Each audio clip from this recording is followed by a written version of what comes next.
Hey, speak for yourself, listeners. Before we start the show, I wanted to tell you about our brand new Fox Sports app and website, foxsports.com. Reimagined for the modern sports fan. Go ahead, download the new app now. You don't even have to pause this episode. Every day on the new app and website, you'll see the top stories in sports, plus a rich world of written content, videos, social media, and analytics to give you a 360-degree view of the most important stories of the day. Streaming live TV has never been so easy or elegant. Every Fox Sports game, including all pregame and postgame shows, are just one click away. For the extra invested fan, we also go deep with real-time wagering lines, trending prop bets, win probability, and key player projections. So download the new Fox Sports app or visit www.foxsports.com. Now, let's start the show. Welcome to Speak for Yourself. I'm Marcellus Wiley. He's a Emmanuel Acho. Marcellus, I was watching some of the inauguration coverage and I saw Michelle Obama pulled off this. She got it. She was there and she was looking fresh in the turtleneck. So I said, you know what? I just got to try and do my best. Oh. You know what I'm saying? So this is a little Michelle inspiration. Oh, okay. It's a little inspiration. Now, I don't know what you're inspired Just by. make sure you stop short in her closet of inspiration. I don't want you going all the way through Michelle's closet. All right, our top story is delivered by Pizza Hut. Order today at pizzahut.com. Not her shoes either. The Packers will host the Bucs in Sunday's NFC Championship game on Fox. But it's not their first matchup this season. The Bucs blew out Green Bay back in Week 6 in Tampa. Aaron Rodgers was held to 0 touchdown passes for the only time this season, and he added 2 interceptions, including a pick 6. Ooh. But Rodgers said yesterday that he's not worried about the pass. Take a listen. Yeah, I think the Week 6 game matters just about as much as when the Saints went to Tampa and beat them 38-3. Got it. It obviously didn't affect them last week at all. Didn't matter at all. Nope. We lost by 20 at their place. They lost by 35 at home. They just beat the Saints by 10. This is a funny game.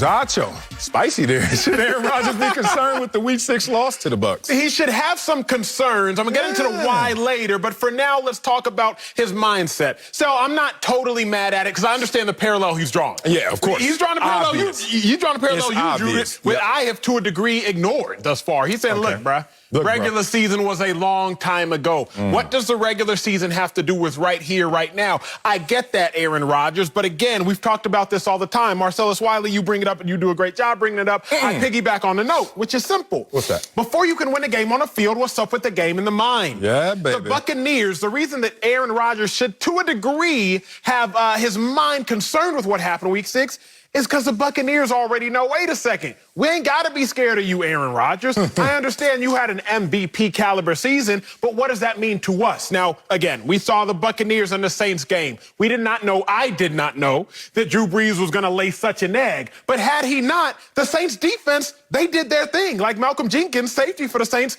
came on this show and told us we match up well against them. He wasn't lying. So Aaron Rodgers, it's not so much that you should be concerned with what happened in Week 6 because what happened in Week 6, but you have to understand, did that Week 6 blowout that you were handed by the Buccaneers, did it give them more confidence? And will that confidence pay major, major dividends in this upcoming championship game? Interesting. I think he should be concerned. Now, all things aren't the same as all things aren't created equal. We'll get into that conversation a little bit later. But Aaron Rodgers took my take and applied it to his situation like they're the same. They're not. Aaron Rodgers and the Green Bay Packers, if you look at them in totality, especially offensively, because that's what Aaron Rodgers dictates, the offense, 3 of their top 5 scoring outings occurred before they played the Bucs. And you know what that makes you think as a team, as a collective? That we don't need to change much because the Bucs game was just an anomaly. It was just a one-off. Everything else is fine because we are an offense that likes to run the ball and then have play action passing off it based on scheme. Want to know why I know that? One, last year, Aaron Rodgers' numbers suffered because they were so run-heavy. This year, his numbers didn't suffer because they used the running game to build the passing game. So, Aaron Rodgers, this is not the same as the Tampa Bay Bucs versus New Orleans Saints. Remember, no continuity for the Tampa Bay Bucs. Week 1, they get smacked. Week 9, they get smacked. Then they come to a head. They come to meeting and say, look, we got to change how we play. We got to change our pre-snap reads. We have to change our pre-snap motion. We have to run the ball more, play more complementary football. They changed how they play. Green Bay Packers, according to this confidence level and according to the resume, are not changing how they play. So if you're going to do the same thing, how do you expect a different result? Doesn't that sound like the definition of insanity? Oh, so I'm not saying Aaron Rodgers is insane, but be careful saying that, hey, what we did is going to be fine against this team. This team is different. They changed what they did against the Saints. That's why they were able to beat the Saints. Or Green Bay, are they going to change their things that they do that lost the game to the Bucs? I love what you're talking about, and I want to take it just one step further. Aaron Rodgers, he shouldn't be concerned that the Buccaneers beat them.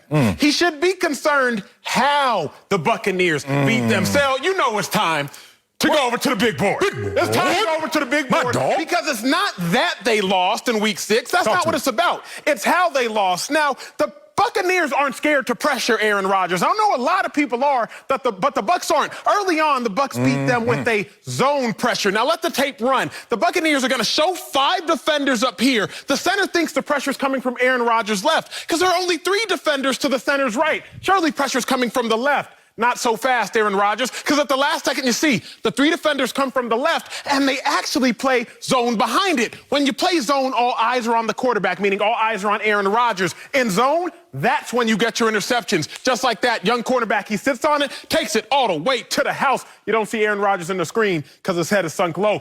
Now, the second time, they use a man pressure. Just beat him with zone pressure. Now I'm going to show you a man pressure. If you let the tape run, you'll see the 3 defenders, which you know are actually going to blitz. Now, you're going to see those 3 defenders. Linebacker up top, 2 outside backers. You know they're coming. Aaron Rodgers knows it. But the Bucs aren't scared to play man. That's Devontae Adams. He's manning up. Now, you don't get picks in man. You get pass breakups. But every now and then, a pass breakup, it turns into a pick. Pass breakup into a pick, and he's going all the way back, not to the house, but to the 2-yard line, turns into a touchdown just like that. Buccaneers, 5th in the NFL in bringing pressure. Look at what pressure has done to Aaron Rodgers. Against everybody else, Aaron Rodgers, 72% completion percentage. Bucs, 45. Against everybody else, Aaron Rodgers, 50 touchdowns, 3 picks. Bucs, no touchdowns, 2 picks. Against everybody else, only 4 pressures a game. But the Bucs, they're not scared of Aaron Rodgers, 12 pressures a game. It's not that the Bucs beat him. It's how they beat him, Marcellus. That's why I think Rodgers should be a little bit concerned. My dog killed it right there. Exactly. Leading me right into this layer of the conversation. And that's the fact that apples to apples comparison, as I talked about in my first lap, not the same in this situation. You want to know a big factor why the Bucs were able to get to Aaron Rodgers was the pressure that they were applying to Aaron Rodgers. They blitzed Aaron Rodgers the entire game 31% of the time, which was a season high against Aaron Rodgers. But in the first 3 quarters, 50% of the time.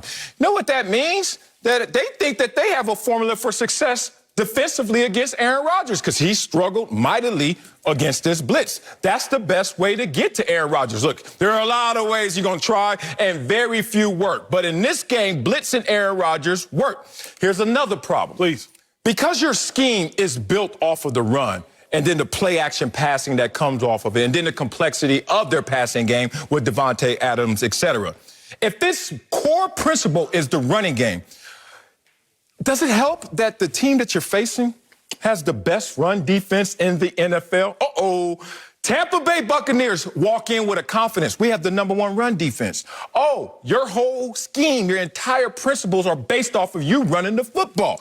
Man. So we're going to blitz you, be effective blitzing you, and that's the best approach against you. And also, we're going to say you can't run the football against us. So when I saw Aaron Rodgers looking very comfortable in that podcast, as he does in the pocket so many times, just looking like it's air on air, 7-on-7 bass football. We talk about April football and flip-flops, the empty backpack guys. I looked at Aaron Rodgers, I was like, Maybe he doesn't want us to know that he knows that he has to change it up to beat these Bucs. You roll out this same Green Bay team that's been great, that's been amazing, that's been hot, that's the #1 scoring offense. You roll them out against the Tampa Bay Bucs, it won't work. And another layer of it is, so many notes right here. Their knives are not sharp enough, I don't think. Going against the Los Angeles Rams was not going against the Los Angeles Rams. You went against a surgically repaired thumb with Jared Goff leading that offensive unit. You went against an Aaron Donald-led defense with no ribs and only one pressure. That is not the same as going against the New Orleans Saints that gave them everything that they had. Watching that New Orleans Saints-Bucs game, the intensity was at 10. You saw linemen running down 10, 20 yards down the field trying to peel people off the pile. That was an intense game. Ugly at times, but intense. I don't know if Aaron Rodgers and his team is as sharp as the Tampa Bay Bucs. Let's go there, because the other place I want to ride what you want to sell is this. Everybody knows the quote, knowledge is power, but I also like a quote, with more knowledge comes more vexation. Why is that applicable? More vexation? More vexation, It's applicable because that first pick six that the Buccaneers got, the cornerback, 24-year-old in his second year. So he don't even know that, wait a second, you got the deep third. What you sitting on Devontae Adams for short at the sticks? Because he doesn't even know that he should be scared, if you will, of Devontae Adams. The next defensive back, Mike Edwards, that got the pick all the way to the 2-yard line in the Week 6 matchup, 24 years old. Again, they so young that they're like, wait a second, you want us to be scared of Devontae Adams? For what? They young and they hungry. The other thing, because we're talking X's and O's, talking to a defensive dude, my guy here, the Buccaneers got 4 sacks in that game, but 50% of those sacks, over 50% rather, came from linebackers. What's that mean? That means they're not necessarily getting sacks with the 4-man rush. They're getting sacks from pressure. Now, playing defense, they'll play defense, I'll play linebacker. Go into a game plan, sometimes you don't want to blitz.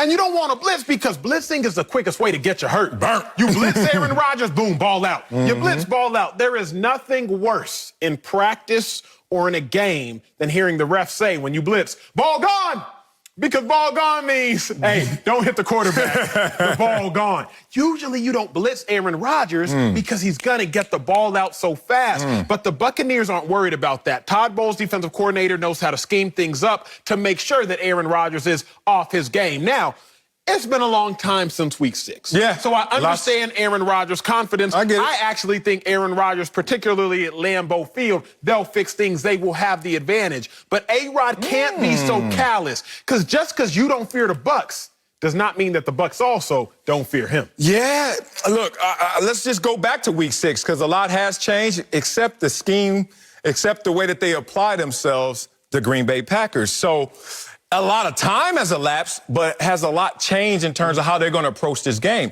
Only they know that. They may just be out here trying to fool the public and obviously fool the Buccaneers, but going to go into this plan with a different approach. That said, in that Week 6 matchup, everyone talks about how bad Aaron Rodgers played. Anybody want to hear these numbers on Tom Brady? I mean, you tell me. 17 of 27, middle of the road. 166 passing, a little lower. 2 touchdowns, 0 interceptions. Sounds like almost the same game he played against the Saints that you told me was not a good game. So there's a chance that Tom Brady could play even better. Yeah. Let's talk about the fact that this team, this same team, Tom Brady could play better. What about his 4 weapons? Can they play better than they did last week? Let me remind you. They scored 30 points with their top 4 receivers combining for 71 yards and 1 touchdown. 30 points, Acho. And their top 4 dogs didn't eat. So if your quarterback didn't eat and we beat you guys in our first matchup, and then last week we putting up 30 without our guys, what do you think's going to happen when you see these guys this weekend? Let's go here then. Let's take one more layer off of it if we shall. I understand what Aaron Rodgers is saying, because think about Aaron Rodgers. He knows the only reason they lost that game is because of him. You know why I don't like to bet college games? I don't even know if it's legal or not. We can bet now, right? When you was playing. I mean, I'm saying no on camera, but I don't know if it's legal or not. But the reason I don't like to bet college games, especially as an adult, is because I can't control what these 18, 19, 20-year-old kids gonna do. I'm with you. So I'm out here butting out $100, $200, $1,000, and these kids go out there and lay an egg because their girl just broke up with them. They got a midterm, a final exam. I can't control what they're gonna do. That's why I don't like to bet games. But Aaron Rodgers is looking and saying, wait a second. The only reason we lost to these Bucs as badly as we did is because of me, because of everything I can control. I threw a terrible pick six, didn't even try to go make the tackle. I threw another bad ball that they intercepted and went back to the 2-yard line. Yeah. Aaron Rodgers is thinking, look, y'all, I've only thrown 2 interceptions for a touchdown prior to this season. And in that game alone, I almost threw 2. That ain't gonna happen again. So I understand his confidence because he exclusively dictates more than anyone else the success of this team and how this game is gonna go. That's why I think he's speaking so freely, so confidently. Oh, man. Okay, be careful. Okay, let's play a little wordplay right here. Please. Anomaly or arrogance? All right. Anomaly then, that's what you're banking on. Yeah. That's not Aaron Rodgers. We know worst Packers loss this season by 28 points. Fewest points scored by Green Bay this season. Most points allowed by Green Bay this season. Bucs held the Packers to 201 yards of offense, the worst for them. Okay, anomaly. But is that going to really translate and lead you to arrogance now? Like, oh, that ain't us. Because that's when you get yourself in danger. You have to accept it. Like any issue that comes in your life, you can't say, oh, man, that wasn't me. No, that was you. Just one, maybe you on the margins, maybe you on the extremes. But act like that happened to you. There are giveaways, there are takeaways. Something in that game happened. Because you walk on the field, I always say this, there's nothing but air and opportunity. And as soon as you start getting hit, they start taking the air out of you, and they start taking opportunities away from you. Let me ask you. Okay, so Green Bay, Aaron Rodgers, let me be the 54th man on your team. Stop acting like that game was just a one-off, except what occurred. They blitzed your guy. He didn't respond well, and if you're going to try and run the ball to set up your play-action pass, not going to work against Tampa. You have to, meaning every now and then. What I love about live television, you don't get no do-overs. Yeah. I love it. Yeah. I love it because for whatever reason, for y'all at home that ain't done live TV, as soon as you know it's not live, as soon as you know it's what's called mess live up. You mess Every time. On a live show, me and Sal, we probably gonna be fairly clean. You're gonna go through it clean. But as soon as they say, hey, Acho, hey, Marcel, this one's not live, it's just tape. All of a sudden, we don't know how to pronounce words, right? We start messing up. But here's the thing, Sal, when I mess up, I'm like, you know what? That's not me. I'm better than that. So as soon as I mess up and start stumbling over a word. That is you. But it was, but it's not. No. See, I think an action may have been you, but I don't think it is you. So, Sal, if I'm doing something and I mess up, I'm like, I don't even think about that because that will never happen again. Because it ain't me. Just because you had a bad action doesn't necessarily mean you're the bad person. And I don't think Aaron Rodgers thinks that one terrible performance is Aaron Rodgers. He's going anomaly. It don't mean nothing. Yeah, but one of my Wiley-isms is the key to reading people, reading things is to learn their defaults, not just their capabilities. So listen to this. Good. Okay, defaults mean that's what you're doing. That's what Aaron Rodgers is doing. Ah, man, on default, I'm not going to be this sorry. Yeah. But you're capable of being that sorry because guess what? You just did it, damn it. Nobody else's name is Rodgers with that number on the field but you. So that's why, seriously, I don't think I'm better than anybody. I don't think I'm worse than anybody either. I know I'm different. You know why? Because I always accept my issues and errors first. I'm like, ask anybody I've ever worked with. As soon as someone walks around me in glowing terms, they have never talked bad about me. I tell my friends all the time, the day that you talk bad about me is the day you move up a tier in my life because I know that you're trying to come at me real. All this, oh, Sal, you're amazing, all this. No, because that's the next day you're going to get fired because they ain't even telling you. They scared to go there. I ain't scared to go there, Aaron Rodgers. That's within your capabilities. Another horrible performance like that. So when I look at a team that puts up 30 without their guys, and I look at a team that smoked us 38-10, and their quarterback didn't even play that well, I'm not going to be arrogant, bro. Real quick, experience, expertise. Let's go. You were a national record holder. America, Marcellus Wiley, my co-host, a national record holder in the 400 meters back when he was 12 years old. But that's beside the point. So, do you remember that time? Surely you do. Hell, what you mean? It felt like yesterday. Al Bundy, baby. How fast was it? 57, something, 58. 57, whatever the case may be. 57 seconds, whatever the case may be. If you were to go out there and run a 65-second race, for those of y'all that don't know. No, back then. You would have been like, you know what? That's an outlier. That's a bad race. I never ran 65. Sure, I'm capable of it in theory, but you would be like, that ain't nothing like me. You wouldn't fester over that race. No, you don't learn from that. If you say that and walk off and coach gives you a pat on the back and a peanut butter and jelly sandwich and Munchos, that's what we used to eat back then, you messed up, coach. You need to say, come here. You just ran a 65. Now, we're not going to act like that didn't happen because you did it. Why? Did you warm up? Did you stretch? What did you do last night? Were you chasing them little girls again in the yard? Not them little girls. You already, them little girls in the yard. All of that. All I'm saying is, Aaron Rodgers, be careful. It's a thin line between anomaly and arrogance, and he might get caught up in it. Coming up at the top of the hour, making the championship game is nothing new for Tom Brady. Duh. But we'll tell you where he ranks among the quarterbacks left in the playoffs. But first, Kyrie Irving said he needed a pause. Pause. Run DMC, huh? We'll tell you if we have an issue with his comments. That's next. Speak for yourself. Pause. What's up, Speak For Yourself listeners? It's your boy Shay Sharp, co-host of FS1's Undisputed. I wanted to tell you about my new podcast, Club Shay Shay, where we always do something before two something. Each week, I sit down with a guest for a drink and conversation, and as host and proprietor of Club Shay Shay, I've welcomed in esteemed guests such as Snoop Dogg, Floyd Money Mayweather, LeVar Ball, Isaiah Thomas, just to mention a few. Whether I'm talking to an athlete, a musician, an actor, or a lifelong friend, Club Shay Shay is a place where people share inspiring and motivational stories about their journeys to prominence. The new episode drops every Monday on Apple Podcasts, Spotify, or wherever you get your podcasts. Subscribe to Club Shay Shay now and make sure you never miss a new episode. Now, back to Speak For Yourself.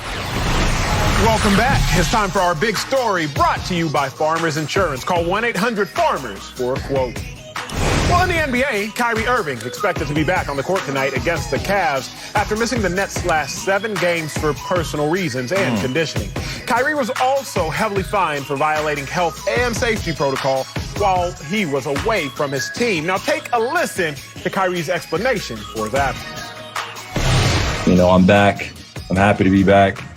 And we got some great pieces, and we just move on. And I let my actions and my game speak for itself like I planned on doing, you know. Just needed a pause. Oh, we about to dive in some murky water. Do you have an issue with Kyrie Irving saying he just needed a pause? You know me well enough. You know I do. Okay, let's talk about this. Kyrie Irving, who I adore.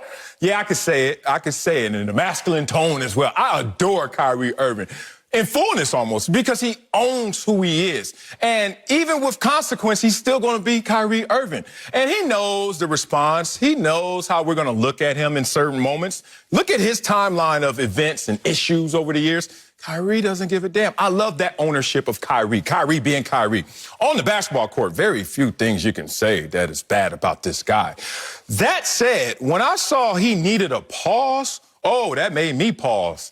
And all of a sudden look at my adoration for him and say, I have to adjust this just a little or talk to my man. And I don't know him well. We've seen each other before. He probably is like, who? The big fat guy? Me. I'm going to talk to you now, Kyrie, the big fat guy. Here's the thing that I don't like about needing a pause. There are about 6 or 7 moments every day that I need a pause. I'm a married man with 3 kids under the age of 5 years old and another one that's 21 trying to figure out what she's going to do in the real world. At least 6 times. I'll give you my latest example. I was in the pool a couple of days ago with my son. My son's 5 years old. He's already bigger than me, so he's punking me. We're over there wrestling in the pool, having fun. We have these little squirters. He squirts me, I squirt him. There's a lot more of me to squirt than him. So he aims for the eyes. Wow. And I looked at him. And then I was like, don't do that. Not in the eyes. It could hurt, Daddy. He processed that. He heard no. And then he still went, wow. Time out time, right? I needed a pause because I wanted to put some, Child Protection Services. I was put some pause on I wanted to put some pause on him. I'm sitting here one-eyed like on timeout. I'm like, boy, the point is that was one of my 6 pause moments of the day. But you know what I do? I keep on moving. I keep on walking. You have to because 1, we're mentally tough enough to do that. 2, we can compartmentalize. 3, Kyrie Irving made the fatal flaw right here, which is connecting everything in his world. And a lot of people do this. They have an issue here, they have an issue here, and they have an issue there. And don't look at them independently, think that they're all a part of this script, a part of this play that's going on inside their head. And all of a sudden, you start to address that in totality instead of individually by every single element. I tell everybody all the time, happiness is not just a choice. We've heard that. You got to choose to be happy. Nuh-uh. Happiness or anything you want is a commitment, a little more than choice. Because choice, think about it, when you get married, one day you will. So it's a commitment. It's through the highs and through the lows. Kyrie, through the highs of your family issues, personal issues, through the lows of those, stay committed to all things and to all tasks. So when he took a pause from this, it made me pause at why he took a pause. That's a good take. Now, again, understanding this is a sensitive and tough topic, I will say this. I don't have an issue with it because I can't have an issue with it, but I do see the problem with it. Why do I say I can't? First off, let's preface with this. Y'all are watching two athletes that played the game at the highest level, though one better than the other. Y'all are also watching athletes who have studied mental health, both undergraduate, but more importantly, at a graduate degree. So y'all are talking to athletes that have experienced it and have also studied it. So the issue is mental health is very real. Yeah. And Kyrie Irving, I understand you have to set boundaries for yourself. But here is the problem I can see with it. When you get to a certain level of fame, when you acquire a certain amount of money, you lose some rights. You lose some luxury. Rights? What do I mean by that? Yeah, please. Marcellus, you and I probably don't have the luxury, if we will, of getting cut off in traffic and flipping off the person who cut us off. Why? Because somebody might know who we are. You and I don't have a luxury of being in a bad mood, going to a grocery store. Oh my gosh, Marcellus, I love your work. Oh my God, Emmanuel, I love your conversations. Bro, who you? I don't have the luxury of always being able to respond in the way in which my emotions want me to respond because I've been given a certain position. Kyrie Irving, you've been giving a certain position. They are paying you a certain amount of money, not to make you immune to your mental taxation at the time, not to make you immune to it, but to help you figure out how to tolerate it. See, these sports, unlike any other industry, you get 4 months off during the year. You ain't working a 9 to 5 year round where you can get paid time off, take 2 weeks here, take 2 weeks there. You were off 4 months out of the year. Build up. If you know that a famine is coming, then you will start to make sure you store up for yourself some goods so that you can endure the famine. During sports, we played in the NFL, you played in it and I played in it. You understand that there is an emotional famine. There is a spiritual famine. There's a psychological famine. There is a physiological famine. There is a physical famine. Every famine is coming during a sports season. So what must you do in the off season? You have to do the best you can to make sure you get an abundance of mental, psychological, spiritual, emotional, physiological help so that you can endure the test that is coming. Because to Marcellus's point, and this is where I'm going to end my first lap. Let's keep going. We're in the middle of a global pandemic. We're in the middle of racial upheaval and racial tension. We're in the middle of presidential change. We're in the middle of climate change. If you pay attention to any and all of those things, you will need a pause every single moment of every single day. So you have to try to figure out as best you can while still protecting yourself how to navigate all these things and keep pushing forward because they're compensating you to do so.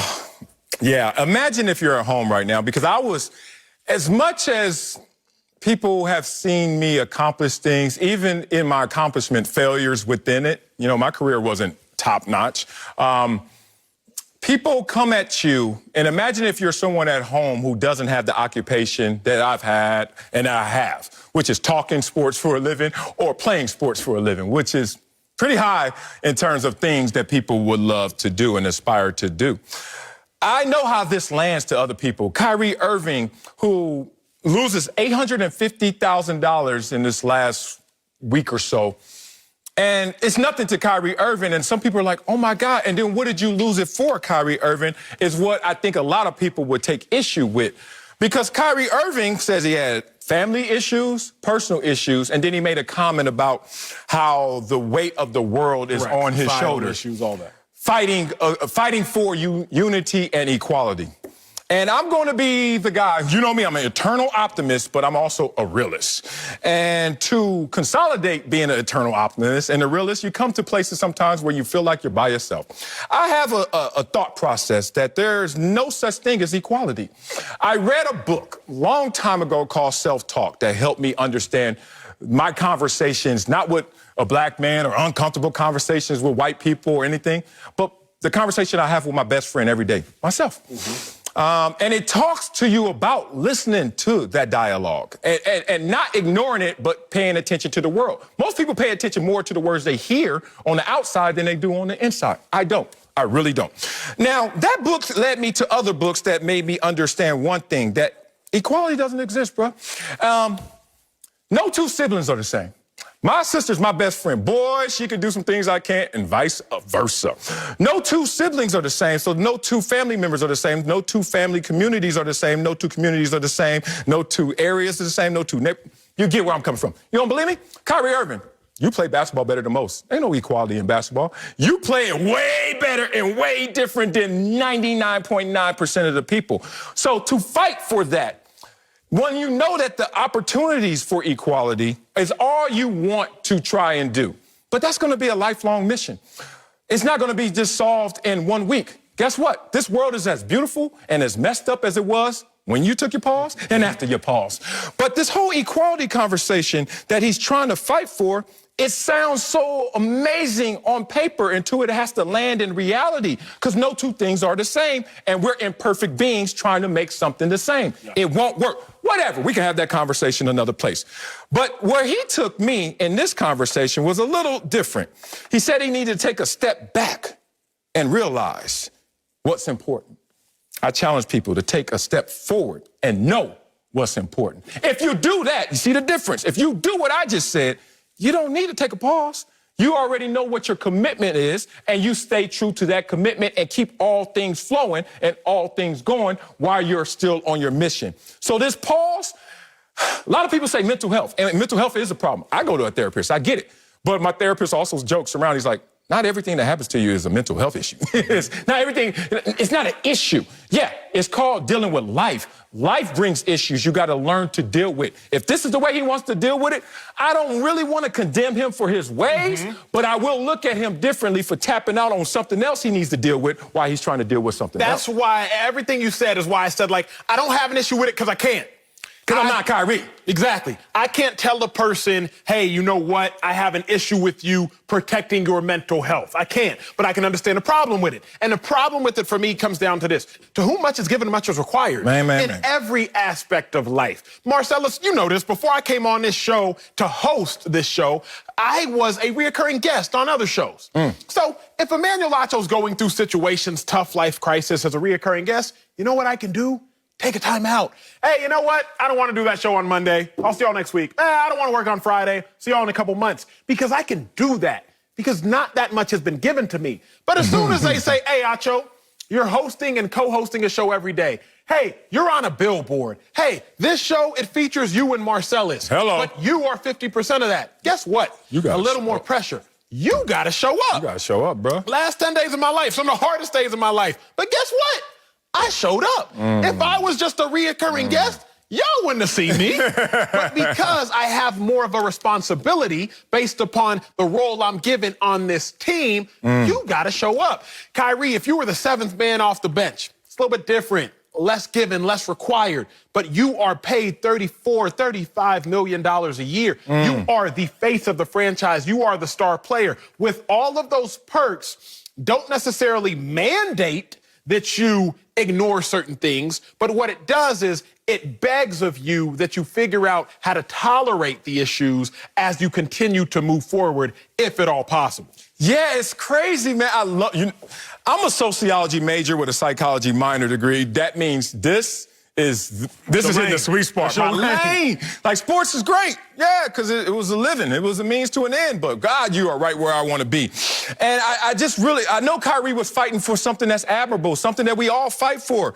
But you got to keep it in perspective, big dog. Like, it's a few things he mentions. The equality, even though even in your own family, you and Sam, not the same height, not the same weight, not the same acumen, not the same attributes, etc. No equality there. You here, he here, y'all make it work somehow. That's the orchestra we need to play in this world as a whole. We'll learn that and we'll get there over time.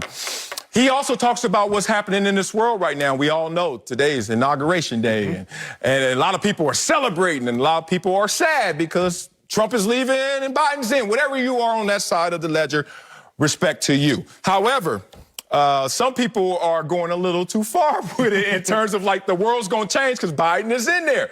I remind you that Trump's departure doesn't mean your arrival. You got to be committed to your life. It's just like, okay, take that home and digest it. My last thing is, let's bring it back on to basketball, but merge it with sociology. LeBron James had one of the best shows ever, and I don't think a lot of people gave it love, Survivor's Remorse. Did you ever watch Survivor's Remorse? I didn't. Damn it! You're one of those people.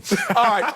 There was an episode where the owner of the basketball team was talking to his star player, and they were going back at it, and the star player got into his Deshaun Watson feelings. He started saying, you're slighting me, you're not respecting me, and, we're supposed to be partners, blah, blah, blah. And he said, I'm a grown-ass man to the owner. And the owner looked at him and paused, gave one of them good theatrical pauses. He said, you know who doesn't say that? A grown-ass man. All I'm saying is if you want to handle your business, you want to be a professional, you want to be that guy, be that dude, you got to keep it all in perspective and keep it all rolling. Coming up, Deshaun Watson is sending out cryptic tweets on his future in Houston. We'll tell you if we're okay with that. Next, speak for yourself. Hey, Speak for Yourself listeners. It's Charlotte Wilder here to tell you about my new podcast with Mark Titus called the People's Sports Podcast. It comes out every Thursday, and Mark and I take one of the big stories of the week, and then we go off on tangents you never saw coming. This might mean that we start talking about the Dodgers winning the World Series and end up wondering if Knicks fans deserve happiness. Or begin with LeBron's greatness and end up drafting our ultimate beer league softball team made up of old athletes. Whatever it is, the only rule of the show is that it has to be fun and funny, because these days we could all use as many laughs as we can get. So check it out wherever you get your podcasts and come down weird sports rabbit holes with us. We can't wait to have you. Now, back to Speak for Yourself. The NFL playoffs continue Sunday with the NFC Championship presented by TurboTax live at Tom Brady and the Buccaneers. Take on Aaron Rodgers and the Packers. Yo, look at those names. Pre-game coverage starts at 1 p.m. Eastern on Fox and the Fox Sports app. That's going to be a tremendous game. Welcome back to Speak for Yourself. Reports say people believe Deshaun Watson has played his last snap as a Texan. This follows the news that Watson is furious for not being consulted during the hiring of the team's new general manager, and he could hold out if he's not traded. Watson has not spoken on camera about his frustrations, but he did post a cryptic tweet yesterday. Quote, I've been trying to have some patience. I told my mama she should pray on it. So, Acho, you okay with Deshaun Watson's tweet? I absolutely am. First off, Absolutely. you got told as a kid, at least I got told this, if you ain't got nothing nice to say, Say nothing at all. don't say nothing at all, man. Deshaun doesn't really have anything nice to say to this Texans organization. So why is he saying something? So he ain't saying nothing. A cryptic tweet? Marcellus, look, his last 3 tweets. His pinned tweet gifting a car to his mom. His last tweet talking about prayer. His tweet before that telling people not to go protest in the middle of a pandemic for his sake. And his tweet before that gifting a car to one of his agents. I'm sorry. I see no issue with Deshaun Watson's Twitter activity as of late because Deshaun Watson is like, look, if I tell y'all how I really feel, y'all gonna be offended. So I'm not even gonna say nothing. You know, when you be in arguments with people sometimes, oh, well, what's wrong? Just tell me what's wrong. And you just sit there and say nothing. Or you say, nah, it's all good. Or I don't want to talk about it. Because if I really tell you what's really wrong, now your feelings gonna be hurt. Now you're gonna be mad at me for hurting your feelings. That's where Deshaun Watson is. He's like, wait a second.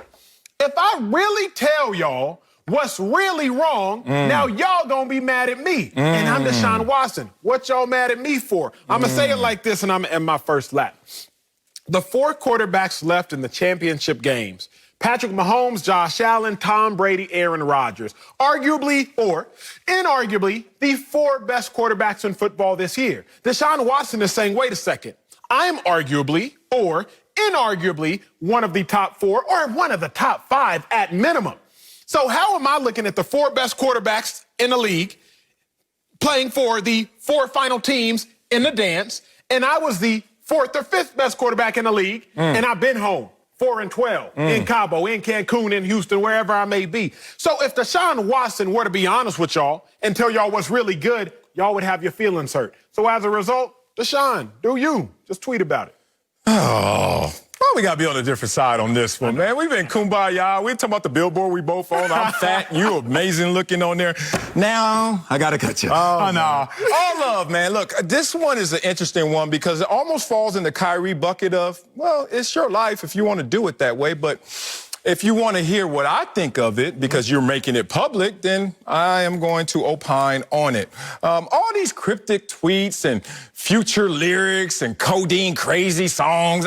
First of all, I'm not quoting any song that's called Codeine Crazy if I'm a franchise quarterback, just because, not necessarily the look, but I get it. I love me some rap music as well. Here's the thing. Deshaun Watson has to understand a few things in terms of responsibility or expectation, because he's the $160 million man. They made him feel bad through a process that he feels like they slighted him or they lied to him, one or the other. That's life, brother. I understand that's a wrong, too, as well. But Deshaun, how you fix it, and more importantly, how you go about fixing it. How you fix it, whether that could just be, hey, let me give them a call, or pick up the phone when they're calling you, or how you go about it while you're frustrated, while you're mad. That is not a permission slip to do whatever the hell you want to do while we're still at a crossroads, right? Okay, because you're our franchise quarterback. And if you want to be thought of as a franchise quarterback, you kind of have to act like a franchise quarterback. Going to Twitter in a cryptic fashion or explicit fashion is for the other guys on the team that don't have the say, that doesn't have the owner's phone number. I've been on teams. Every single team I've been on, I had the owner's phone number. And every single team I've been on, teammates didn't have the owner's phone numbers. Other ones had it, but not everybody had it. That's the point. You have it. So pick up or call him. That said, let's talk about why Deshaun Watson is mad in part. He said, I'm not specifically mad at them hiring Nick Caserio. Now, I don't know if this is being reported in totality, but do you know that the Houston Texans tried to get Nick Caserio the year before? Last year, not just now. And the Patriots was like, boy, stop. We're not letting him go. And that's when they had Bill O'Brien as the coach and the GM. And they're like, fine, we're going to ride with Bill O'Brien as the coach and GM. At that same time, Deshaun Watson knows that Bill O'Brien is a bad GM, kind of good coach. But he signs on to the team for $160 million. He signs on to these issues. He also signs on to a team that didn't have DeAndre Hopkins. He signed on to these issues. And then he went out there and went 4-12, knowing all these issues. And after going 4-12, after signing up for this issue fest, he now has a problem. And you keep saying they're cryptic tweets. Some of them are explicit. Big bro, tell me when they painted you a picture, don't let them paint you another picture. My niece does that. You know, when she's talking to me, but she's talking to everybody. So when I come at her, she's like, I ain't talking to you, uncle. I'm like, all right, girl. How about this one that was deleted? Nepotism at an all-time high. Shout out to those of us who got it out the mud. I got it out the mud, but I'm still not mad at nepotism, because guess what? My son gonna get it, and it ain't out the mud. Straight out the clean, filtered water. That's where my son's gonna get it. I could go on. I was on 2, then I took it to 10. It just doesn't look as responsible as I thought a franchise quarterback would be in this situation.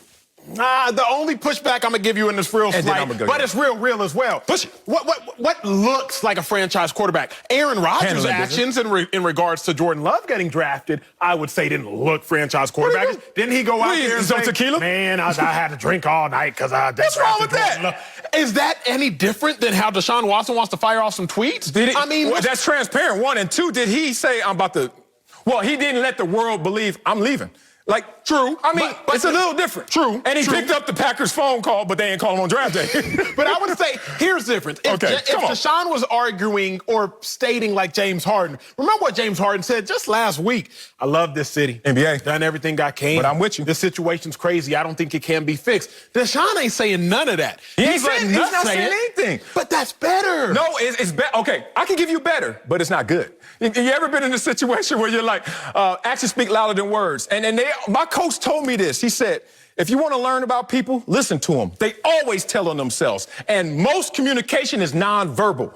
Most of it's through just actions and you're like, wait a minute, something's wrong. Let's get to it. Deshaun, you're a franchise quarterback. Let's get to it. Speaking of getting to it, we got to bring in Fox NFL analyst LeVar Arrington. So LeVar, LA. Big dog, are you okay with Deshaun Watson's cryptic tweet? You know, I'm okay with it. And here's the interesting thing about listening to and spectating on this conversation thus far. It's 2 eras. It's 2 different generations. Guys in their 20s, all of their tweets and IGs are cryptic. Look at some Acho's tweets and Instagrams. Look at some of these other guys that are in their 20s, their tweets and their Instagrams. They put up memes. They put up messages that are grotesquely, inappropriately profound. Right? It's like I'm reading it and it's like I don't understand this. I don't get it. But then the more you look at it, you start to realize that it's a different generation. Yeah. It's a new era. And the way that you're looking at it, Marcellus, is 100% a traditional way of looking at how you should approach things as an athlete, as a leader, as a quarterback, whatever you want to tag onto it. But what Acho is saying is in a lot of ways, it's just this new era of how we look at what we're putting out there is totally different. It has interrupted the era of schedule media, meaning that I can wait until tomorrow to pick up the paper and I can sit out there and I can read my funnies first and then I can get to the headlines. I'm on schedule and the narrative is what the narrative is. Social media has given these guys the ability to break that scheduling. And it's very uncomfortable. It's very interesting to see somebody who knows how to navigate using it properly versus people who don't know how to use it properly. It's a brave new world. But I have no problem with Deshaun Watson being cryptic because the people who are supposed to understand what he's saying understand it. That's real. Fellas, I agree with that. I'm going to go somewhere, and I ask that you all would walk with me. Seatbelts on? Oh, we're walking. We're walking, You know, I ain't walking to no... We're not walking through the hood, so we're not getting jumped. And I'm not fighting, so okay, we're wherever walking we through walking. Beverly Hills, so you're safe. We're all safe here. well. Now, fellas, Marcellus, what I heard, I just want to challenge a little bit away from sports. I know this, my experience, my expertise. I'm in my early 30s now. It's weird. I used to. What do you mean early 30s? You just turned 30. Chill, can I sound 32 is early 30s. Marcellus? Stop playing me like a kid because I got 2 stripes in my hair. Look, there's this kind of toxic femininity approach I'm seeing with so many of my friends of if you're not established in your womanhood until you're in a relationship. So I see a lot of women my age get into relationships, into marriages, even though they didn't necessarily they ignored some flaws before they got into the relationship, but they wanted to get in a relationship for committal purposes. Now, Marcellus, I heard you about 5, 6, 7 minutes ago talking about Deshaun Watson. He signed up for this. He knowingly signed up for this, even though he saw Bill O'Brien there. Everything that has been reported, he knew. He knowingly signed up Except maybe for Nick this. Casario, but they wanted him last year, too. I'm not, gonna blame him for wanting out, even though he knowingly signed up for commitment in an organization, which is the NFL, where it's hard to get that kind of commitment and especially hard to get that kind of money. Still, I've seen it in personal lives, not talking about sports. People get into committed relationships just for a little sense of security, but then they're like, you know what? I shouldn't have been in this. Let me get on out. I don't fault them for that. And in the same breath cell, I'm not going to fault Deshaun for getting committed in an organization where you don't see a lot of commitment when you get life-changing money. I see both sides, Sel, but I'm just not going to blame Deshaun Watson because how can you turn down that kind of money and commitment when you rarely see it in the National Football League? I'm not going to blame Deshaun either. I just don't agree with him. The way I live my life is not the way I give these takes. Like, in my real-world experience, y'all know me. How many times y'all said, when we gonna hang? I know it's a pandemic, but I don't be giving a damn. Like, I don't be hanging like that, dog. I hung so hard that I'm still drunk off of my hanging 20 years ago. That's why I don't hang anymore. I'm still in that intoxication. But it's really because I let people breathe. I let people do what they want to do, whatever it may be. But if you ask me, like these questions are, you ask me, oh, I'm going to tell you, but I'm then going to walk away and let you do what you have to do and give you the breathing room. Acho, you always tell me, you beat it upside my head. What happened? The most important thing a quarterback can do is win. Wins and losses. You told me that, right, Yes, Acho? sir. I did. Okay. Well, 29 and 27 as a starting NFL quarterback, including the playoffs, you can call that winning. It is. It's not under 500. It's barely above 500. I continue to repeat that in Deshaun Watson's 4 years as a Houston Texan, 29 wins, 2 playoff appearances. And then you talk about the likes of Brock Osweiler, Brian Hoyer, Ryan Fitzpatrick, Matt Schaub. 29 wins and 2 playoff appearances. Okay, forget all that. Let's not go there, Marcellus. You're being too technical. Let's talk about some quarterbacks with better winning percentages as a starter than Watson in his career. Mitch Trubisky, Teddy Bridgewater, Ryan Tannehill, Jared Goff, kind of saw that one, Tyrod Taylor, and Nick Foles. But come on, Sal. Oh, no. Let's not get into how good he is, because he's better than probably all those guys added up. But what does it translate to? Let me tell you about translation, why that matters. Because people don't want to dive into the details once they don't like the other side. That's where I thrive. I go right where I don't want to go and be like, what's over here? And I ain't scared. CEO Cal McNair, who hired a search firm to provide some assistance in his GM search, got all those lists of candidates. And you know what he did with it? Balled it up. He spent his money. What y'all got? Boom. And went after Nick Caserio again, which should tell you, this may not be about race. This may not be about power. This may not be about class. This may not be about age. It's just simply like, I want that guy. And now I finally got what I wanted. You want to be consulted in what I want? Okay, that sounds cute. But if you really want to be consulted, own it. Own whatever the hell you want to have full authority over. So in this situation, man, I'm not with Deshaun Watson. He's not getting traded. He's going to be there more than likely. Look, the only quarterback to ever be traded immediately after following 3 straight Pro Bowl seasons was Warren Moon in the 80s and the late 80s. You know why? Because there was still a lot of implicit and explicit bias at that position, and it was a different world. So I don't see this going anywhere except Deshaun Watson and his cryptic tweets and in his feelings. And then we're going to be right back here going forward, because he's not going to go through the fine system, because that's going to be too hefty to the pockets. You know what you just did, Marcellus? Oh, man, I can recall one time, me and my brother, we were out on a banana boat in the islands one time, and we were out there, and we fell off the banana boat, and we were swimming back into shore, all right? Yeah. And as we hit the water, the sand got rustled up. You couldn't see the bottom of the water, right? So we swimming. And I find myself, I'm swimming and I'm getting a little tired. So I start speeding up swimming because I want to make sure I could get to where I needed to be before I got tired. All right? My brother grabs me by my shoulder and goes, put your feet down. I put my feet down and I realized that the water was to my waist. All right.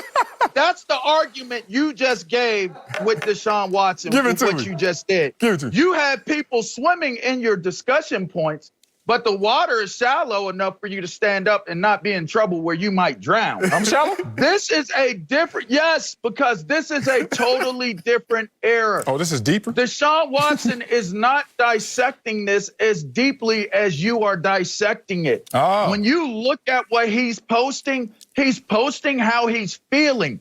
That's it.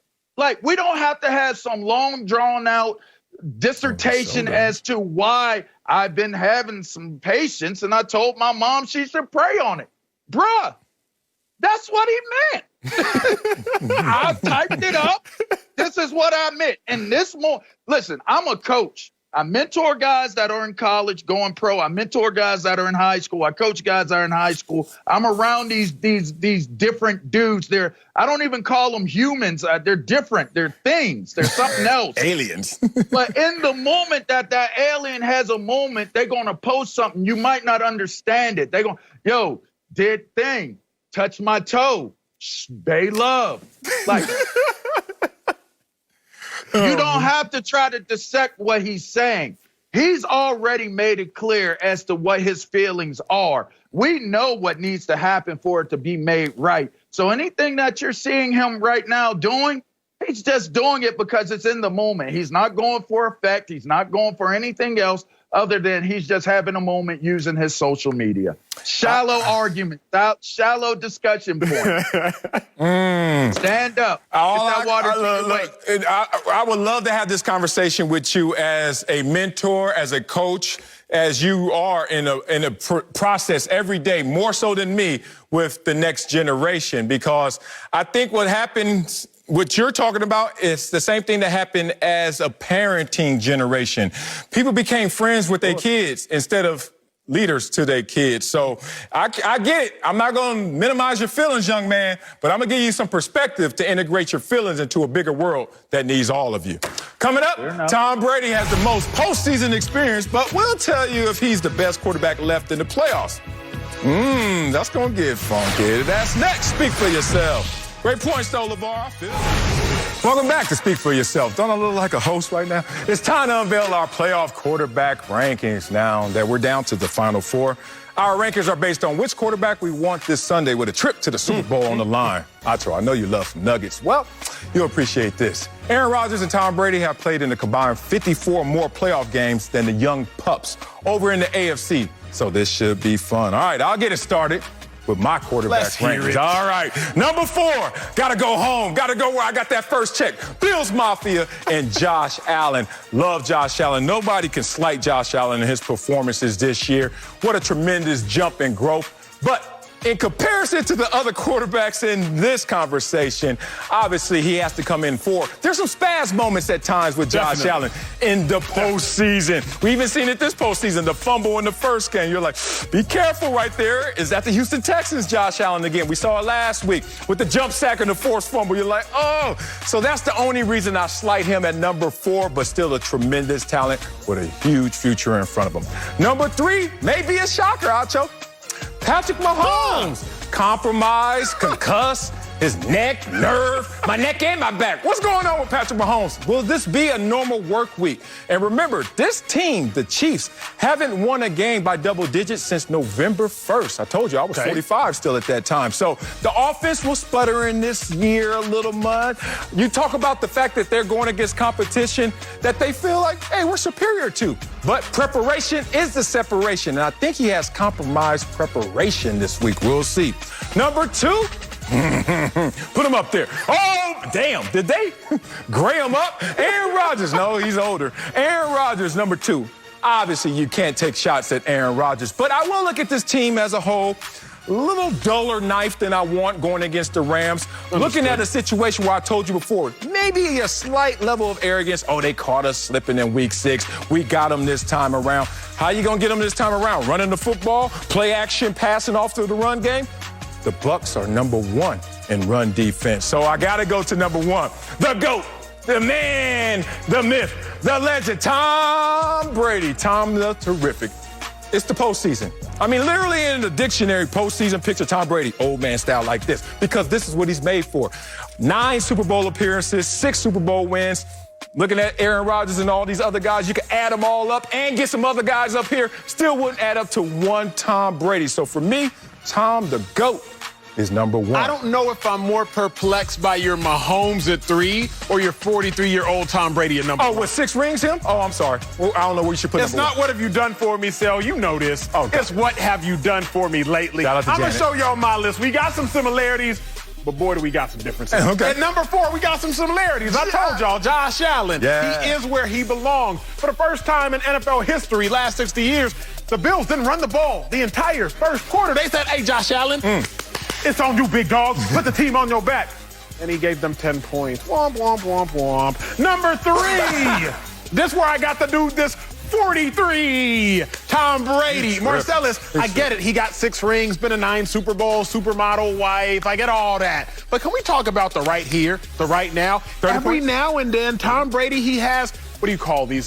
Brain farts. He might forget what down it is. Yeah. Or, more importantly, 2 out of the last 3 games, his last 2 games, he's had 2 of his worst 3 completion percentages. All I'm saying is this. With 30 Tom points. Brady, every now and then, unlike you, he shows his age. At number 2, we got some similarities. Aaron Rodgers. Aaron Rodgers. Now, I say this because Aaron Rodgers is at the apex of his career. Can we Vanna White? Yeah, I'm about to say, there you go. Aaron Rodgers, he's at the apex of his career where his mental talent has matched his physical ability. There comes a point for 2 or 3 years where a quarterback's mind matches a quarterback's physical ability, and that's where Aaron Rodgers is. You've seen it this MVP season. But at number 1, y'all can do deductive reasoning. Y'all know who it is. We know what it is. It's that dude, Patrick Mahomes. And it's not because he's necessarily more talented than all of these men, but you have his talent plus the coach in Eric Bieniemy and Andy Reid. When you have Eric Bieniemy plus Andy Reid plus Patrick Mahomes and all those weapons, that's why he is my number 1. Acho.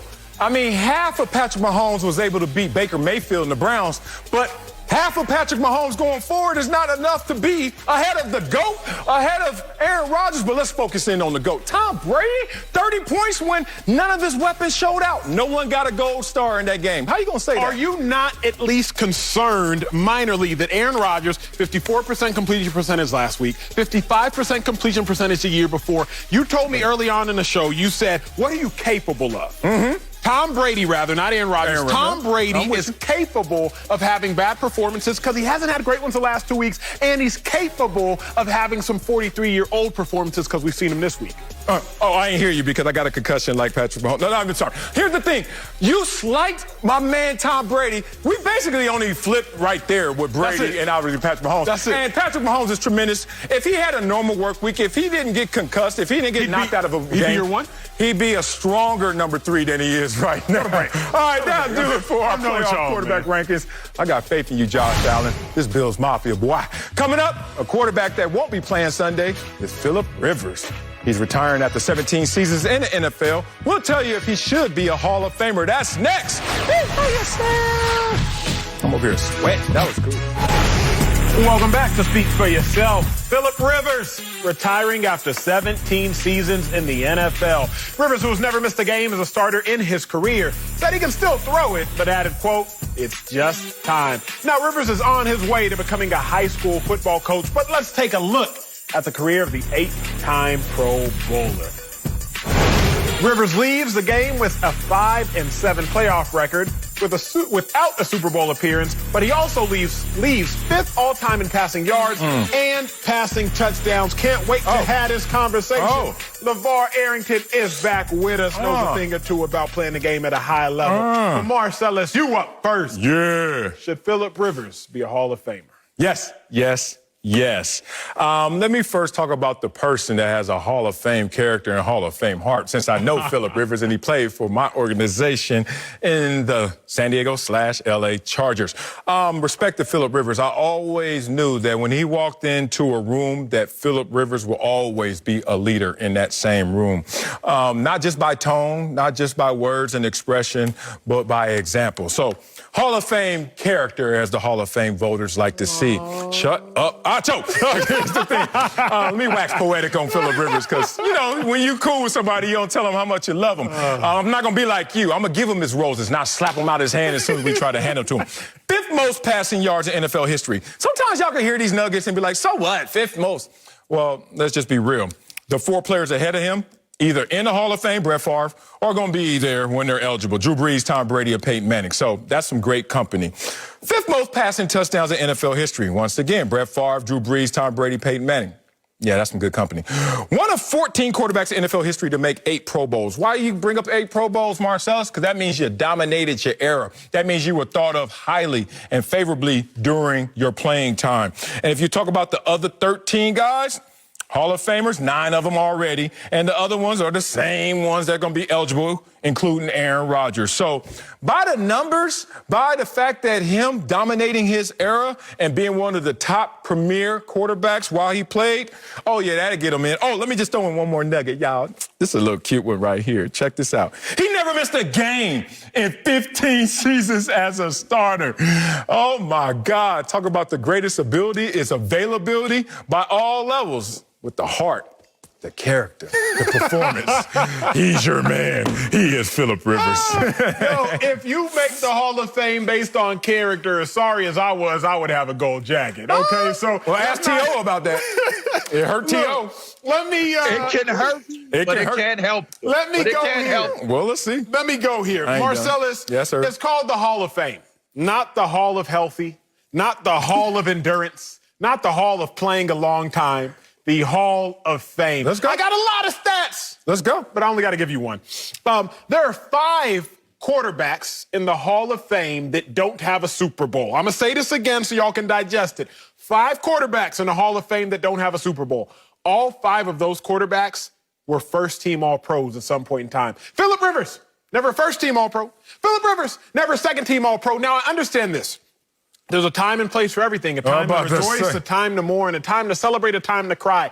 This might not necessarily be the time, but the producers put it in the script, and I have to answer honestly because I get paid to do a job. Phillip Rivers should not be a Hall of Famer. It's not because Phillip Rivers was not very good.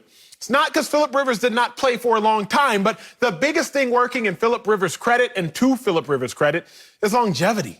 But what we really talking about, does that get you in the Hall of Fame, longevity, or does excellence get you into the Hall of Fame? So when I look at it, Phillip Rivers was never a top 3 quarterback while playing because he was playing with Peyton Manning, Tom Brady, Ben Roethlisberger early in his career. Then towards the end of his career, still Peyton Manning, Tom Brady, throw Russell Wilson in the mix. The very end of his career, throw Patrick Mahomes in the mix. I ain't even mentioned Drew Brees or Aaron Rodgers. So Phillip Rivers was never even a top 3 quarterback while he was playing. Now, that alone isn't an indictment because he's played with some of the best quarterbacks of all time. But if your primary argument, if the crux of your argument was he played for a long time, he was really healthy, he's a great guy, that's not enough to get you into the Hall of Fame. Just because you're not in the Hall of Fame isn't a slight. Not taking anything away from Phillip Rivers. I'm just not going to add Hall of Fame to Phillip Rivers' legacy.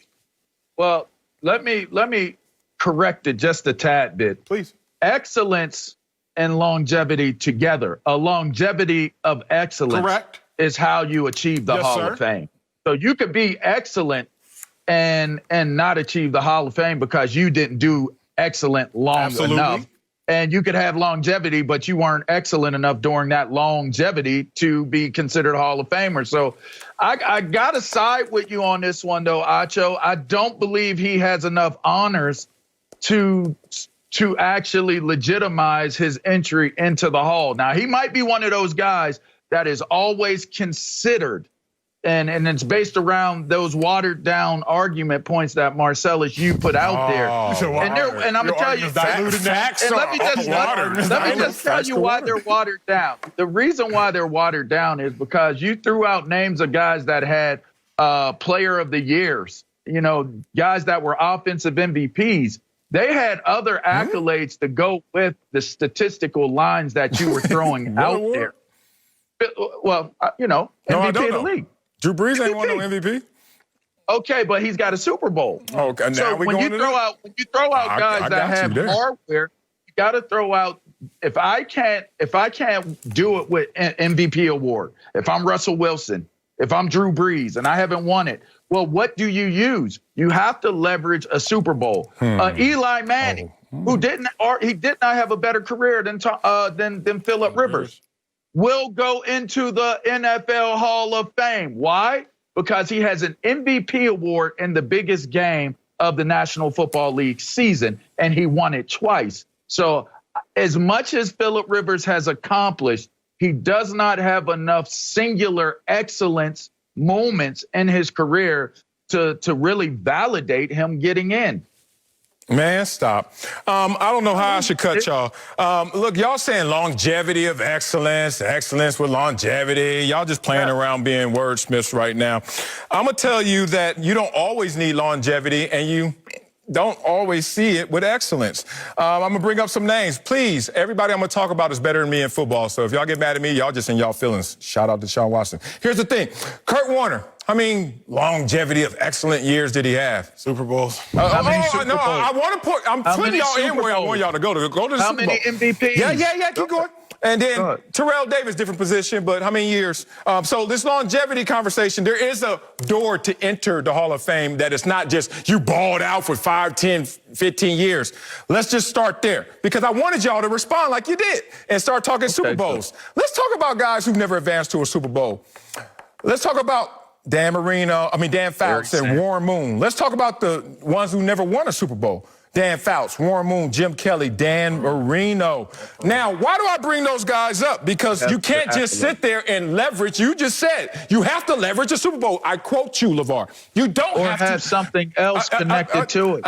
You won't let me go because you probably don't like where I'm going. Here's the thing. Telling me what's in my mouth. Can I tell you what came out of my mouth? I mean, I'm talking about tell me what came out of my mouth. Quarterbacks that had losing records in playoffs. Dan Marino, Dan Fouts, Warren Moon. So I say all that to say this.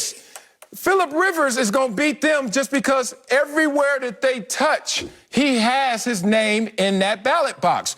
You can't leverage him out of a conversation because of just Super Bowls, because then you got to start going into your own Hall of Fame and taking some guys out. So here's the last thing that I always look at this is the context I use.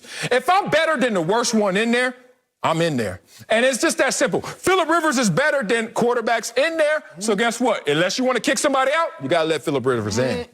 That's loosely Marcellus, based. you're waxing poetically. I'm just giving you numbers. How's this wax? Here's how. Again, and I'm going to break it down even deeper because I just skimmed over it the first time. I can tell. Marcellus is talking about the 5 quarterbacks, that's who he keeps pointing to, that haven't won Super Bowls. Because that's really the only place Phillip Rivers can dance. The only company Phillip Rivers can get into is the company of those that didn't win Super Bowls. Because the guys that won Super Bowls, they won Super Bowls. Okay, so Phillip Rivers, come into this conversation, coming into the combo with guys who ain't won Super Bowls. You look at Dan Fouts, 2-time first team All-Pro. You look at Jim Kelly, 1-time first team All-Pro. You look at Dan Marino, 3-time first team All-Pro. You look at Warren Moon, first team All-Pro. Frank Tarkenton, first team All-Pro. And 9 Pro Bowls. And 9 Pro, but I don't want to go there because Phillip Rivers can dance. Phillip Rivers got 8 Pro Bowls. Exactly. I don't want to go there, Lamar. I don't want to go there, research, Lamar. party Phillip people. Rivers can dance in the Pro Bowl conversation. 9 is one more than 8. But still, I'm not going there because Marcellus, you got to know, Sale going to come to the Pro Bowl. Phillip Rivers has to say, hey,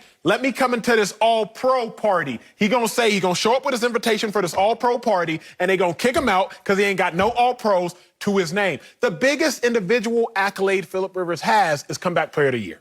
That's it. That's the biggest individual accolade Phillip Rivers has. And outside of that, problem, he went to the Acho. AFC Championship game. What's Drew Brees' biggest? Problem.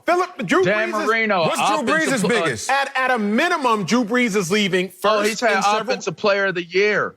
Drew Brees has had Offensive Player of the Year before. Yeah, but there are big dog. Like, then I give you 8 Pro Bowls. Like, y'all trying to select the Pro Bowl to win a conversation. When if you give me a year, you give me an era, Peyton Manning, Tom Brady, Roethlisberger, A-Rod, and Drew Brees, and you still make the Pro Bowl with those dudes already locked in by name value and performance.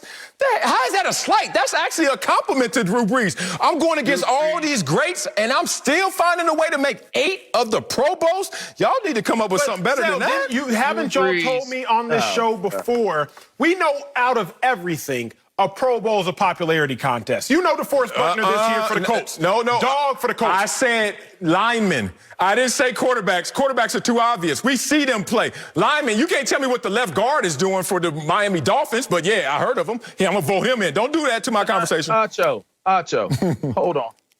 Drew Brees won a Super Bowl. Once again, that's a team accomplishment, but I'm going to let it slide. And a Super Bowl MVP. He has been named the Offensive Player of the Year 2 times. Okay. There are accolades and awards that Phillip Rivers cannot. Every name you've used, they all either have an offensive MVP award, MVP of the league award, a Super Bowl MVP. None of them don't have it. Dan Fouts does? If you take the time to go, Dan Fouts is a 2 to 3 time All-Pro, and he's hold on. Because I pull up Dan Fouts. I'm not mad. I just love that when y'all want to make this argument. When we played, everybody said 6 Pro Bowls or more, you in.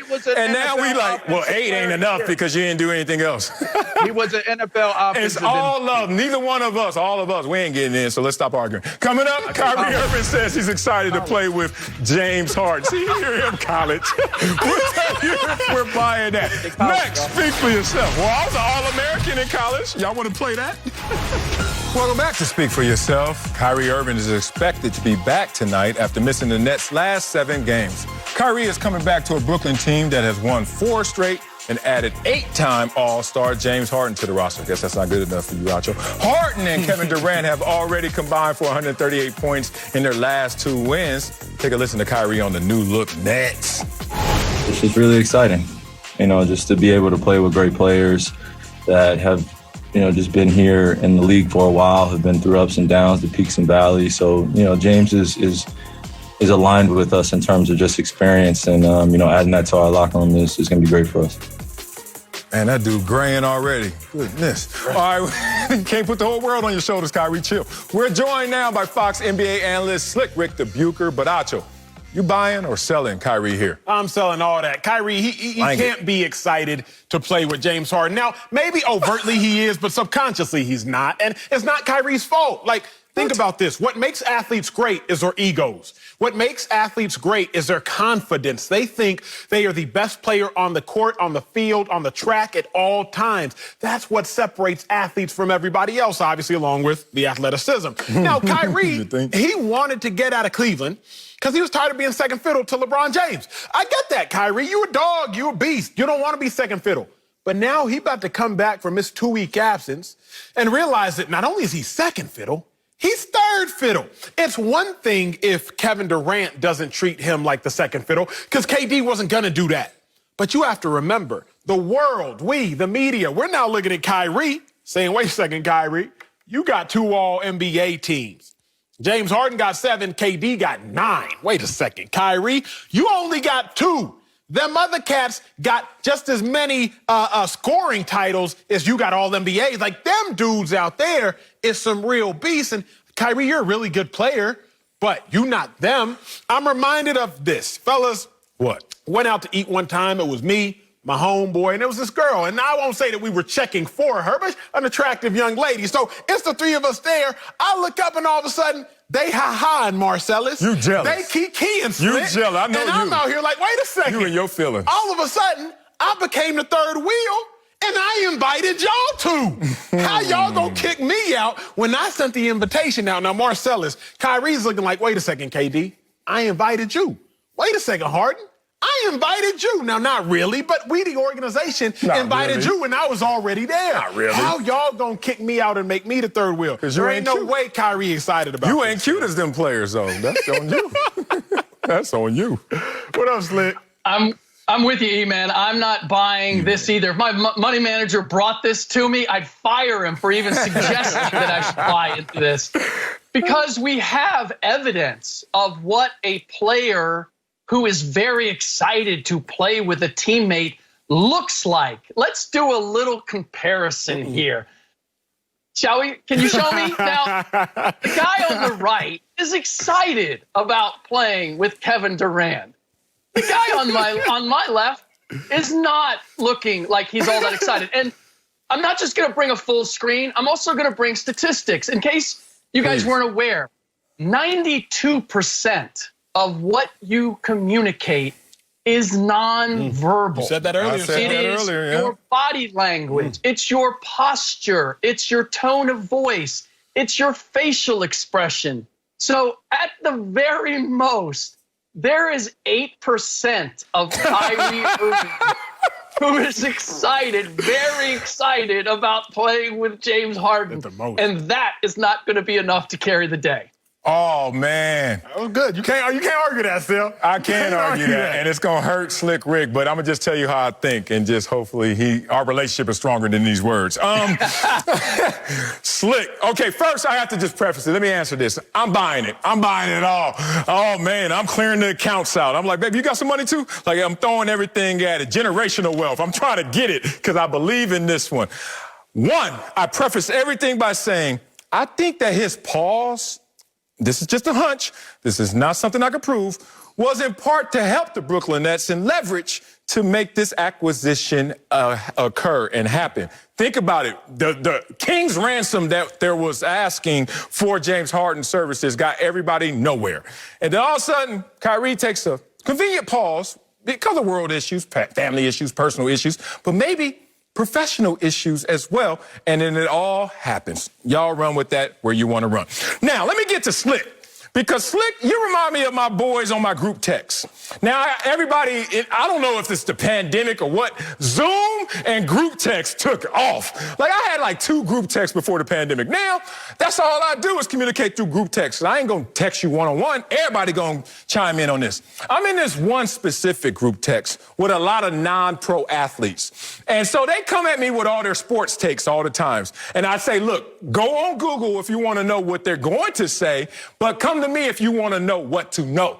I'm going to tell you what Google can't tell you because I got relationships. I know how it is. I've been through it. I love you, Slick Rick, but you just gave me what the non-pro athletes always say. Judge a book by its cover. You looked at the interview, and Acho, you've been here before, and Slick Rick, I'm just joking, but you know what I'm talking about. You can't tell if a dude really wants something that's going to ball out before a game based on how he looks. I remind you, there are guys in the mirror before the locker room in the game, war paint. I'm about to go kill him, let's do it. And then go out there, that ball comes, boom, back, slap, dead. So I don't want to hear a 92% versus 8% complexion argument about how he looks. I'm talking about how he's going to perform. Now, let's talk about that performance because these dudes are ballers, wizards at their craft. There are guys who love the game of basketball, and they go to the Drew League every weekend. I got some of my boys, Jason and Josh Estrada, shout out to my dogs, are complete ballers, but they never played in the NBA. Then there are normal NBA dudes. And then it's this level of NBA dude.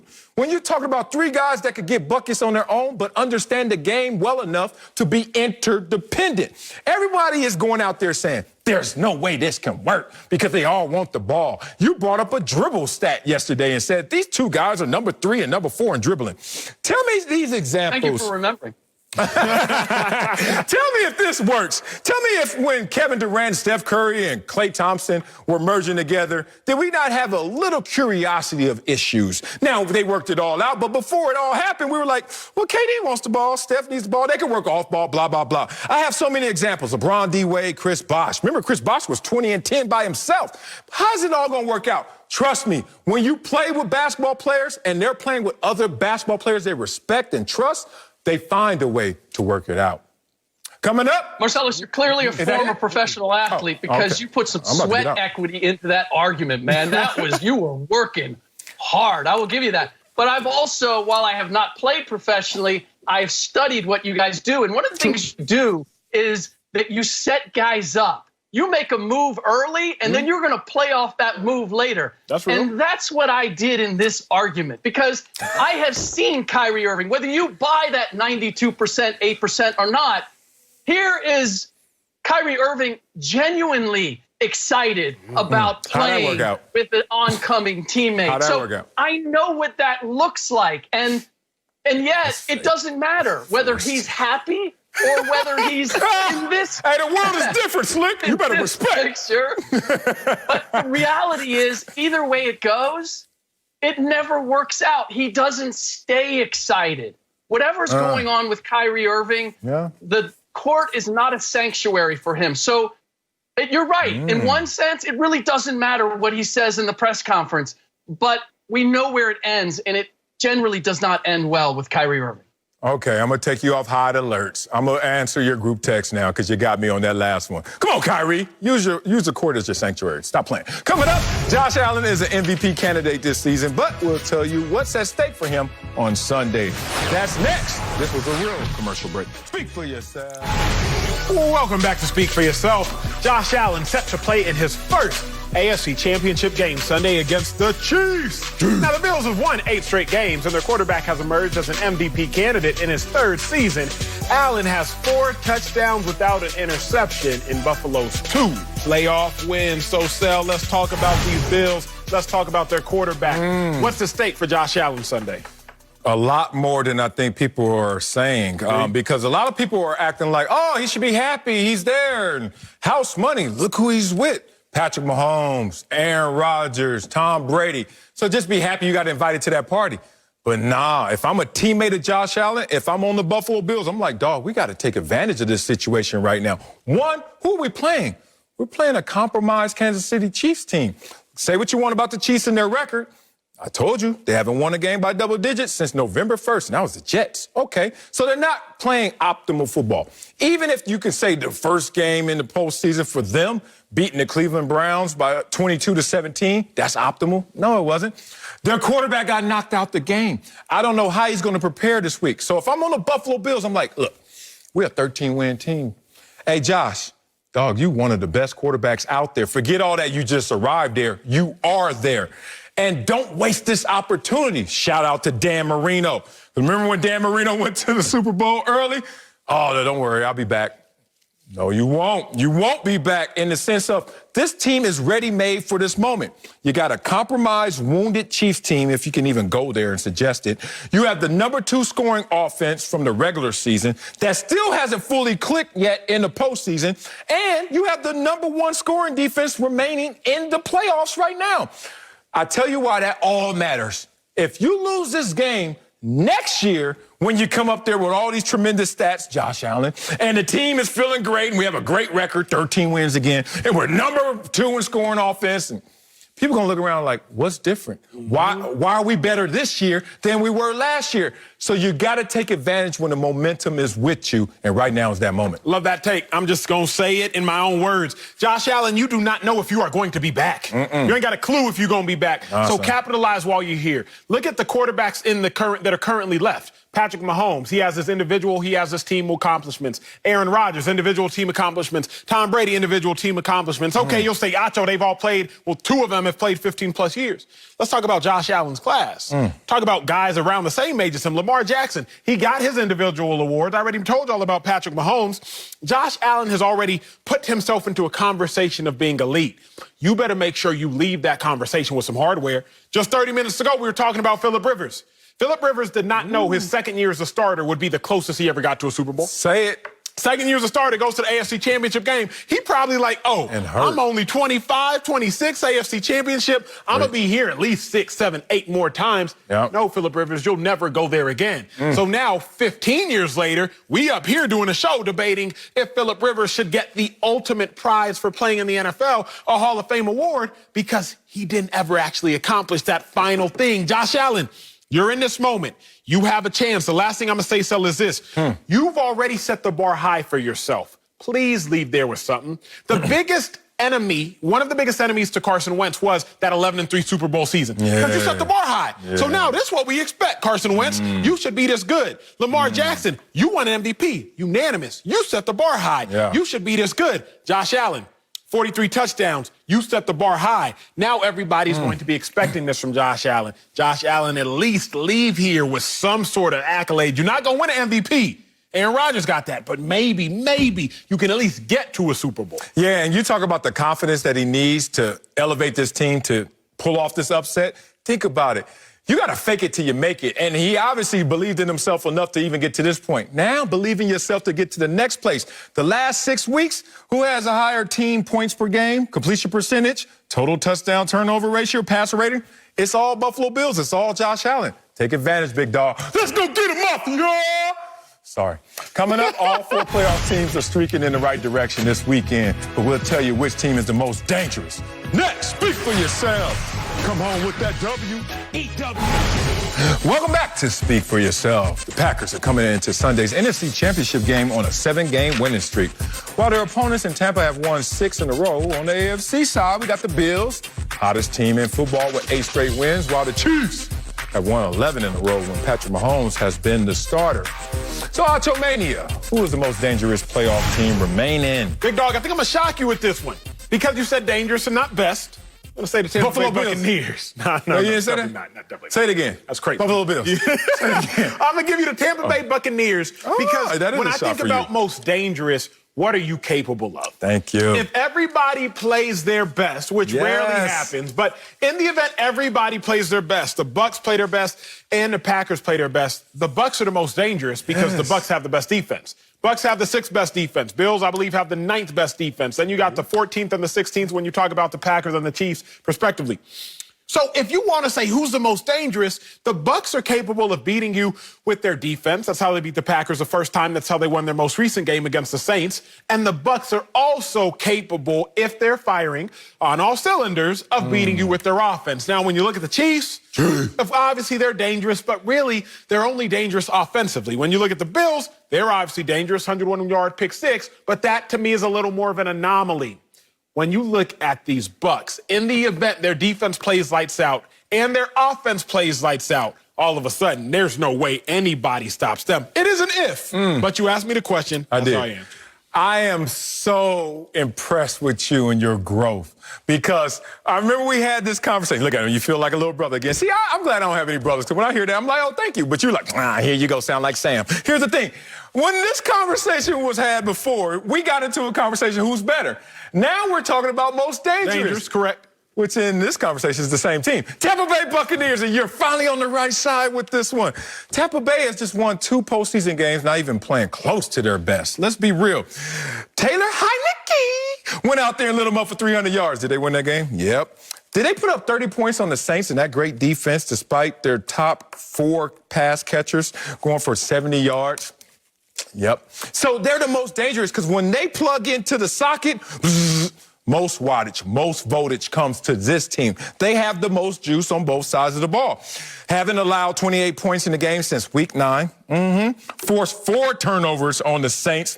Took that game away from it. Take that. And Devin White came back and was destroying folks out there. So you look at them now, they may even get, well, how you say it? Vita Villa? Vita Villa! How you say that? Well, whatever. Vita Villa. Yeah, he coming back. Oh, man, the squad up. All they have to do, they don't have to shut up, Acho. They don't have to play above their heads. Just play your game one time, and it's on. Now, let me push back. The only reason I'm not going to toot the whole Bucs horn is because they are the most dangerous. That's what the question is asked. But the reason they're not the best is because the law of averages exists. And the law of averages, it simply states you will come back down to and you will regress back to your mean. Yeah. And the fact of the matter is the Bucs have never really played yet a perfect game, unless you want to count that game against the Lions, third-string head coach, third-string quarterback. Yeah. But outside of that, the Bucs, we've never seen them put it together. When their defense plays lights out like they did against the Packers week 6, Tom Brady, 166 yards, worst performance of the season. Yeah. When the defense plays lights out like Tom Brady did against the Saints, Tom Brady's 2nd worst completion percentage of the season. So if the Bucs can put together a great defensive performance with the great offensive performance, ain't no stopping them now. The question is, can they do that? Coming up, Uncle Jimmy joins us with some thoughts on the event of Inauguration Day. Uh-oh, Uncle Jimmy. Oh, damn. That's next. Y'all don't want to miss this. Yo, say it. Before we go, Uncle Jimmy joins us. So I hear you have some thoughts on the events during the Inauguration Day. All right, Unc, what's up? Enigma. Look here, man. I know a whole lot of Americans are rejoicing right now over the fact that a certain person who shall remain nameless is no longer employed from his previous employer. Now, having said that, let me say this. This is what I don't like about our people. What's up, man? Because we always quick to tell somebody how we coulda, woulda, shoulda done somebody else's job. And never mind the fact that we ain't got no damn job of our own. You on to something? Hey, man, this man had a difficult job to do. And I'm going to be honest with you. I would not wish that stress on my worst enemy. Now, granted, last year wasn't great, but how the hell y'all gonna blame him? The only thing I see this guy is really guilty of is giving his people a little pride and a little dignity. Here's the real deal. Y'all want him to accept all of the responsibility for that little fiasco that happened a couple of weeks ago. And guess what? It's not gonna happen because it wasn't his fault. Listen here, man. I am a black man of predominantly minority descent. And guess what? All I want to say is this. Phillip Rivers, I miss you, man. I'm just telling you. I just knew it was a twist. I thought we'd see you tomorrow. I just knew it was a twist.